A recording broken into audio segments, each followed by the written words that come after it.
Some lies are created to protect us. Some are created to escape. But sometimes, a lie brings two people together in a way neither of them expected. Emma was hired to pretend to be Celeste. She was supposed to wear her name, live her life, and eventually disappear. But somewhere between the fake smiles, the stolen moments, and the secrets they shared, Emma became the one person Celeste could no longer imagine losing. They chose each other, even when the world told them they couldn't. But love doesn't always get the ending we hope for. A powerful enemy is waiting in the shadows. A family is ready to tear them apart. And a wedding that was supposed to be a lie may become the reason they have to say goodbye. Now Celeste and Emma are about to face their hardest choice yet. Will they fight for the love they found, or will they let each other go? This is Pretend to Be Me, Part 4. 3 years had passed since the day Emma walked away. Life had changed, but some feelings never really disappeared. Emma now lived in a quiet coastal town, far from the Laurent family and everything that once connected her to Celeste. She had built a peaceful life for herself. She worked as an illustrator and spent most of her evenings drawing by the sea. Yet there was one thing she could never draw: Celeste, because every time she tried, her heart remembered too much. One rainy afternoon, Emma received an unexpected envelope. There was no return address. Her hands trembled as she opened it. Inside was a photograph. Celeste, standing beside a woman Emma had never seen before. On the back of the photograph were 5 words. "She never stopped looking for you." Emma's heart stopped. No. She stared at the picture. For 3 years, she had convinced herself that leaving was the right thing, that Celeste had moved on, that their love had become nothing more than a beautiful memory. But now, everything she believed was suddenly uncertain. Across the ocean, Celeste stood alone inside her office. She had changed too.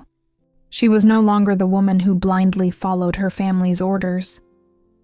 She had left the Laurent group years ago and created her own foundation.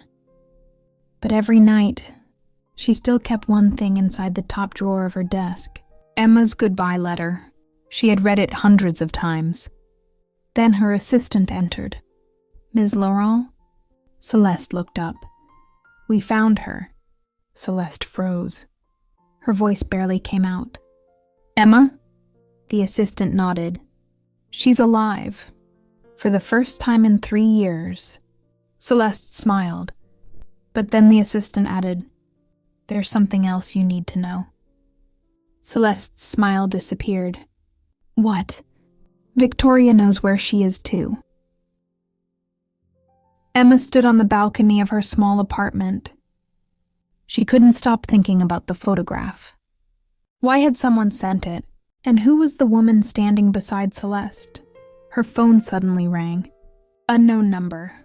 Emma hesitated before answering. "Hello?" Silence. Then, a woman's voice. "You should have stayed away." Emma's blood ran cold. "Who is this?" "You already know." The call ended. Emma slowly lowered her phone. Victoria. She knew. After 3 years, the nightmare had found her again.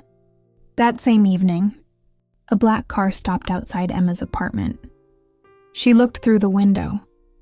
No one stepped out, but something was left at her door. A small black box. Emma cautiously opened it. Inside was the engagement ring Celeste had once given her. Beneath it was a note. Some promises don't disappear. Emma's eyes filled with tears. She touched the ring with trembling fingers. For years she had tried to forget, but her heart had never truly let Celeste go. Then her phone rang again. This time, the number was familiar. Emma stared at the screen. Celeste Laurent. Her heart pounded. She almost answered. Almost. But before she could, a car horn sounded outside. Emma looked through the window. Celeste was standing across the street. 3 years. 3 years of silence. 3 years of distance. And now, They were finally standing under the same sky again. Emma opened the door. Celeste looked at her. Neither woman spoke. Their eyes said everything. But somewhere behind them, a shadow moved. Victoria had found them. And this time, she wasn't planning to let them escape. For a few seconds, Emma and Celeste simply stared at each other. 3 years of silence, 3 years of unanswered questions. And now, they were standing only a few steps apart. Celeste finally spoke. "I looked for you." Emma's eyes filled with tears. "You shouldn't have." "I had to. You had a life to rebuild." Celeste shook her head. "I tried." She took a slow breath. "But every time I thought I was finally moving on, I remembered you." Emma looked away. "You don't know how hard it was for me to leave." "I know." "No, Celeste. You don't." Emma's voice trembled. "I left because I loved you." Celeste stepped closer. "And I let you go because I thought that was what love required." Then Celeste reached into her coat pocket. She pulled out the old goodbye letter. "I kept this." Emma stared at it. "You still have it?" Every word. Emma could no longer hold back her tears. "I missed you." Celeste's eyes softened. "I missed you too." For one beautiful moment, it felt like the past 3 years had never happened. But then, a car suddenly screeched around the corner. Celeste grabbed Emma's hand. "Get inside." The car stopped. The door opened. Victoria stepped out. Her eyes were fixed on them. 3 years. She smiled coldly. "And you still choose her." Celeste stepped in front of Emma. "This ends tonight." Victoria laughed. "No, Celeste. This is only the beginning." Victoria slowly walked toward them. Emma stayed behind Celeste. "Why are you doing this?" Celeste asked. Victoria's expression changed. For the first time, she didn't look angry. She looked hurt. "You really don't remember?" Celeste frowned. "Remember what?" Victoria looked at Emma. "Ask her." Emma froze. "Ask me what?" Victoria pulled an old photograph from her bag. It showed 3 young women standing together. Celeste, Victoria, and another woman. Emma stared at the photograph. "I don't understand," Victoria whispered. "Neither does she." Celeste took the photograph. Her eyes widened. "I've never seen this picture." Victoria shook her head. "You weren't supposed to."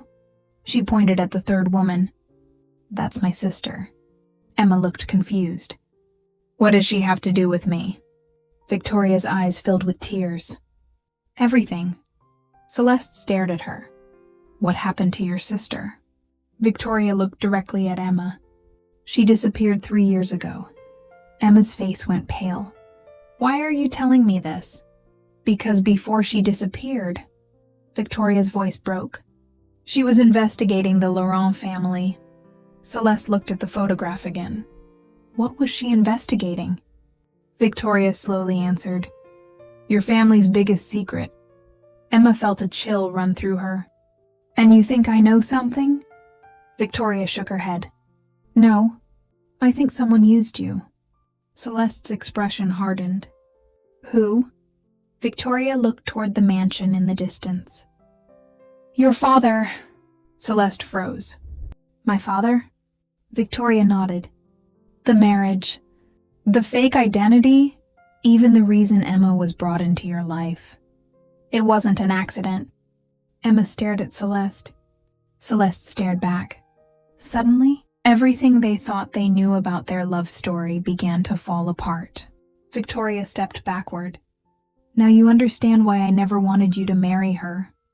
Then she turned away. Celeste tightened her grip on Emma's hand. For the first time, they weren't running from their past. They were going to uncover it, together. The next morning, Celeste and Emma returned to the Laurent mansion. The place that once felt like home now felt like a prison. Celeste stood outside her father's old study. He kept everything here. Emma looked at her. "Are you sure you want to do this?" Celeste nodded. "I spent 3 years believing I lost you because of my family." She opened the door. "But now I need to know the truth." They searched through old documents, business contracts, family records, private correspondence. Nothing, until Emma noticed something unusual. "Celeste?" She pointed toward an old bookshelf. "That book doesn't belong there." Celeste pulled it out. A hidden compartment opened behind it. Inside was a small black box. Celeste opened it. There was a USB drive and a handwritten note. Her hands trembled as she read it. "If you're reading this, the truth about Emma has already begun to surface." Emma's heart stopped. "My name..." Celeste inserted the USB into her laptop. A video appeared. An unfamiliar woman sat in front of the camera. She looked frightened. "If this recording reaches Celeste, please listen carefully." The woman took a deep breath. "Your father didn't choose Emma randomly." Emma slowly stepped closer to the screen. 3 years ago, he discovered that Emma's family had access to evidence that could destroy the Laurent Empire. Celeste's face went pale. "What?" The woman continued. "So he created the fake marriage arrangement, not to protect the family, but to keep Emma close." Emma covered her mouth. Tears filled her eyes. "So I was only a pawn?" Celeste immediately turned toward her. "No, you were never a pawn to me." But the video continued. "And there is something else you need to know." The woman looked directly into the camera. Emma's parents didn't disappear by accident. The screen suddenly went black. Emma froze. Celeste stared at her. Neither of them spoke. Then Emma whispered, "My parents, are they still alive?" Celeste replayed the video. Again and again, but there was no more information. Only one clue remained. A name written on the back of the USB case. Elias Morgan. Emma stared at it. "Who is Elias Morgan?" Celeste shook her head. "I don't know." Evelyn entered the room. When she saw the name, her expression changed. "You found him." Celeste turned around. "You know him?" Evelyn slowly closed the door. "I thought he was dead." Emma stepped forward. "Who is he?" Evelyn hesitated. "Your father's former chief investigator." Celeste's eyes widened. "Why would he know about Emma's parents?" "Because he was the one ordered to find them." Emma felt her heart sink. "What happened?" Evelyn lowered her voice. "He refused. And after that, he disappeared." Celeste looked at the USB again. "Then we find him." Evelyn shook her head. "If your father discovers you're looking, I don't care." Celeste turned toward Emma. "We've already lost 3 years." "I'm not losing another day." Emma took her hand. "Then I'm coming with you." Celeste smiled faintly. "I was hoping you'd say that." Just then, a notification appeared on Celeste's phone. "Unknown number. Stop searching for Elias Morgan." Another message appeared seconds later. "Or Emma will disappear again." Celeste's expression hardened. She slowly looked at Emma.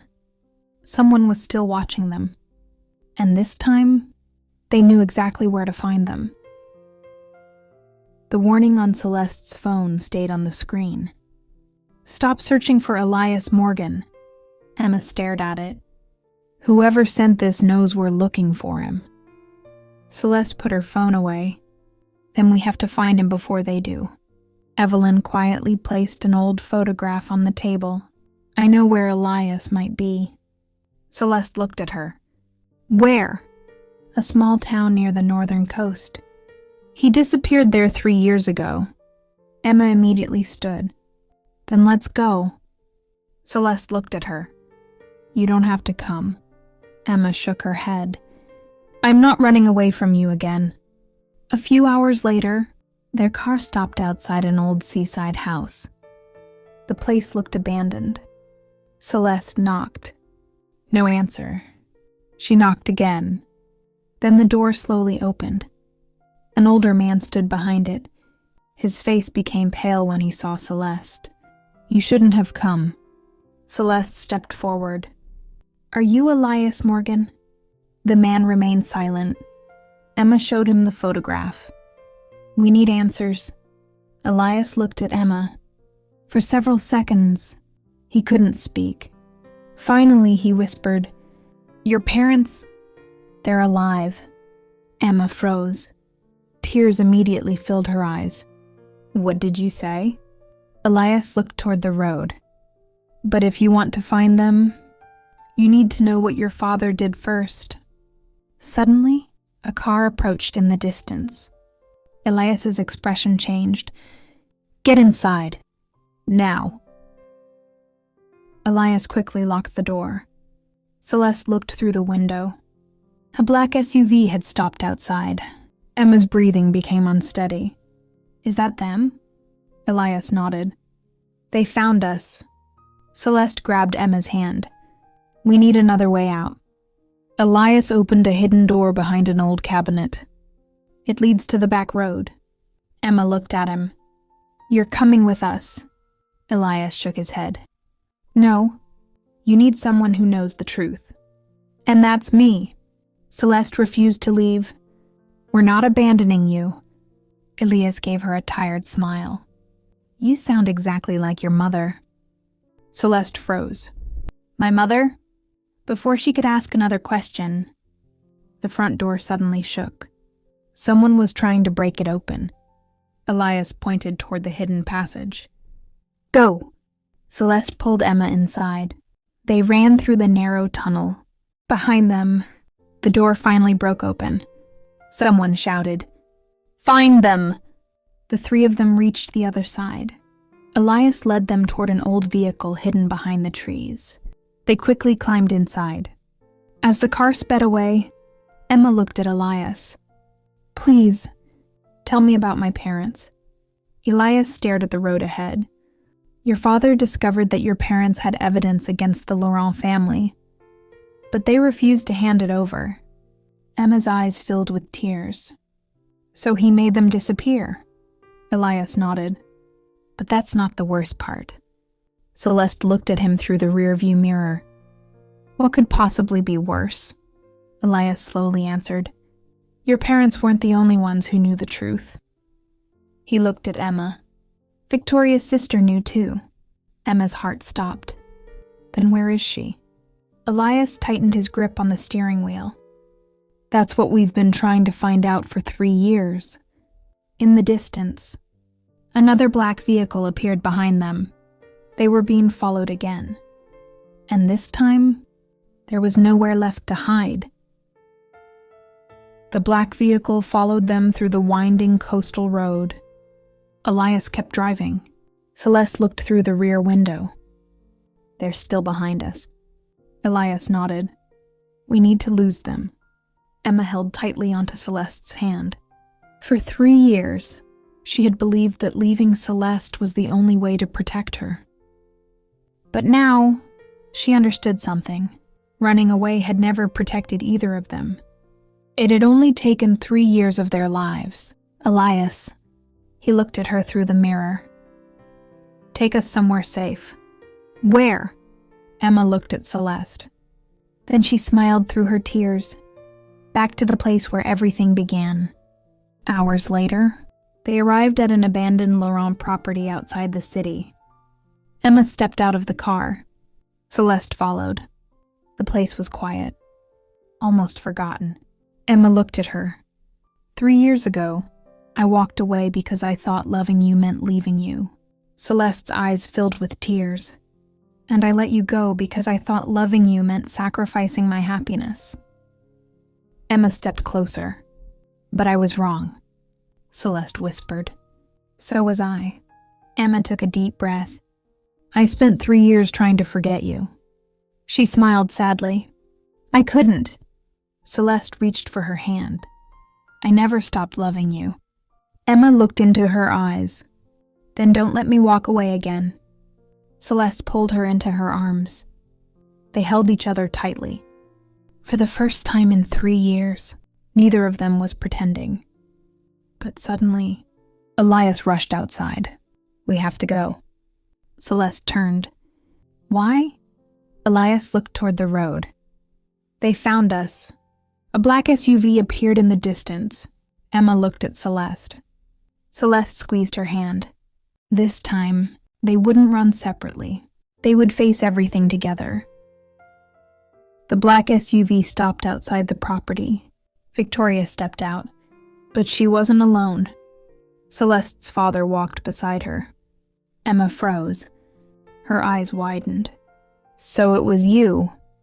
Celeste looked at her father. "You knew where we were." He remained silent. Then he finally spoke. "I was trying to protect this family." Celeste shook her head. "No, you were trying to control it." Her father looked at Emma.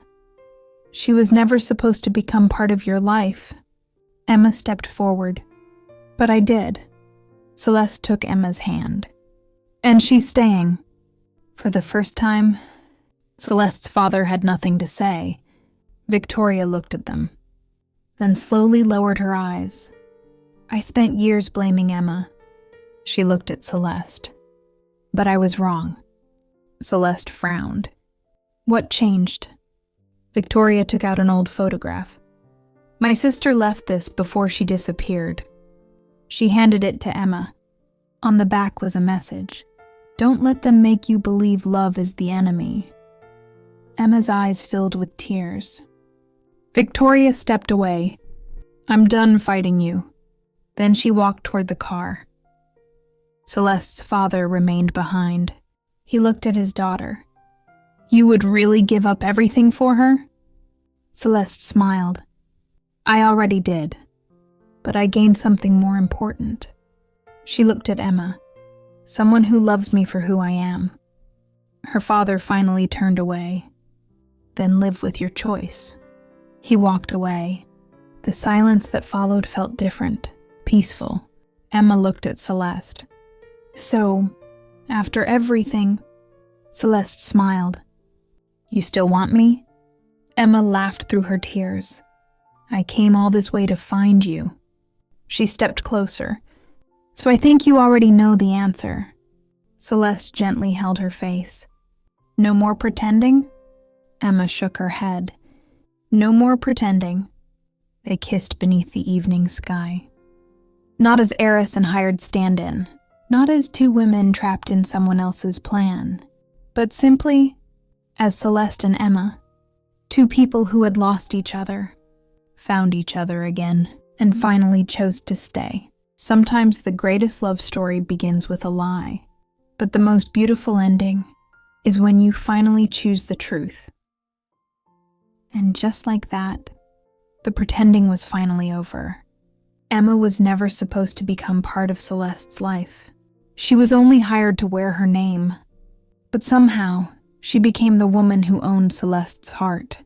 They lost 3 years. They faced lies, betrayal, family pressure, and people who tried to tear them apart. But in the end, they found their way back to each other. Because sometimes, love doesn't disappear when people separate. Sometimes, it simply waits. Thank you for staying with Celeste and Emma until the very end. If their story touched your heart, don't forget to like, comment, and subscribe for more emotional WLW love stories. Until our next story, keep believing in love.